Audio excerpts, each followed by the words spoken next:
सुदूर हिमालय की गहरी घाटियों में बसा था नागलोक, जो नागवंशियों का गुप्त साम्राज्य था। कहा जाता था कि यहाँ के नागों को एक महान अभिशाप मिला था, जिससे वे बाहरी दुनिया में नहीं जा सकते थे। लेकिन इस रहस्य को जानने का साहस किसी ने नहीं किया। राजा विक्रमादित्य के दरबार में एक विद्वान संत आए। उन्होंने भविष्यवाणी की, हे राजन, तुम्हारे राज्य की समृद्धि पर एक अदृश्य संकट मंडरा रहा है। यदि कोई इसे रोक नहीं पाया तो पूरे राज्य पर एक भयंकर अभिशाप लगेगा।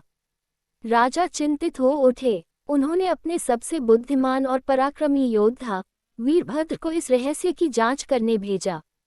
वीरभद्र ने पुराने ग्रंथों और संतों से चर्चा की तो उसे पता चला कि संकट का संबंध नागलोक के अभिशाप से है।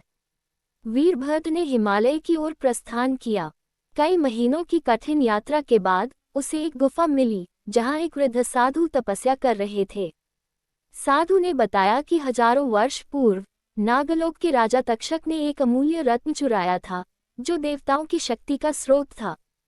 इस चोरी से क्रोधित होकर ऋषि कश्यप ने नागलोक को श्राप दिया, तुम सब अपने ही लोक में बंधे रहोगे जब तक वह रत्न पुनः देवताओं को नहीं लौटाया जाता। वीरभद्र ने नागलोक में प्रवेश किया। वहां उसने देखा कि नागराज तक्षक अब भी उस रत्न की रक्षा कर रहा था। वीरभद्र ने नागराज को समझाने की कोशिश की, परंतु वह युद्ध के लिए तत्पर था। भयंकर युद्ध हुआ और वीरभद्र ने अपनी चतुराई से तक्षक को पराजित कर दिया। जब वीरभद्र ने वह रत्न उठाया तो पूरी धरती हिल उठी। नागलोक की सीमाएं खुल गईं और नागराज तक्षक को अपने किए पर पछतावा हुआ। उसने वीरभद्र से क्षमा मांगी और उसे आशीर्वाद दिया कि उसका नाम युगों तक अमर रहेगा।